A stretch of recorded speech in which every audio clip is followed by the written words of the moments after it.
एक नगर में धोबी था। उसके पास एक गधा था जिस पर वह कपड़े लादकर नदी तट पर ले जाता और धुले कपड़े लादकर लौटता। धोबी का परिवार बड़ा था। सारी कमाई आटे दाल व चावल में खप जाती। गधे के लिए चार खरीदने के लिए कुछ न बचता। गांव की चरागाह पर गाय भैंसे चरती। अगर गधा उधर जाता तो चरवाहे डंडों से पीटकर उसे भगा देते। ठीक से चारा न मिलने के कारण गधा बहुत दुर्बल होने लगा। धोबी को भी चिंता होने लगी, क्योंकि कमजोरी के कारण उसकी चाल इतनी धीमी हो गई थी कि नदी तक पहुंचने में पहले से दुगना समय लगने लगा था। प्लस एक दिन नदी किनारे जब धोबी ने कपड़े सूखने के लिए बिछा रखे थे तो आंधी आई। कपड़े इधर उधर हवा में उड़ गए। आंधी थमने पर उसे दूर दूर तक जाकर कपड़े उठाकर लाने पड़े। अपने कपड़े ढूंढता हुआ वह सरकंडों के बीच घुसा। सरकंडों के बीच उसे एक मरा बाघ नजर आया। धोबी कपड़े लेकर लौटा और गट्ठर बंधे पर लादने लगा। गधा लड़खड़ाया। धोबी ने देखा कि उसका गधा इतना कमजोर हो गया है कि एक दो दिन बाद बिल्कुल ही बैठ जाएगा। तभी धोबी को एक उपाय सूझा। वह सोचने लगा, अगर मैं उस बाघ की खाल उतार कर ले आऊं और रात को इस गधे को वह खाल ओढ़ाकर खेतों की ओर भेजूं तो लोग इसे बाघ समझकर डरेंगे। कोई निकट नहीं फटकेगा। गधा खेत चर लिया करेगा। धोबी ने ऐसा ही किया। दूसरे दिन नदी तट पर कपड़े जल्दी धोकर सूखने डाल दिए और फिर वह सरकंडों के बीच जाकर बाघ की खाल उतारने लगा।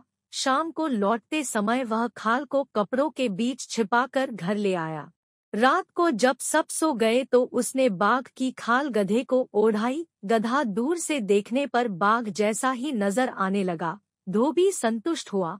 फिर उसने गधे को खेतों की ओर खदेड़ दिया। गधे ने एक खेत में जाकर फसल खाना शुरू किया। रात को खेतों की रखवाली करने वालों ने खेत में बाघ देखा तो वे डरकर भाग खड़े हुए। गधे ने भरपेट फसल खाई और रात अंधेरे में ही घर लौट आया। धोबी ने तुरंत खाल उतारकर छिपा ली। अब गधे के मजे आ गए।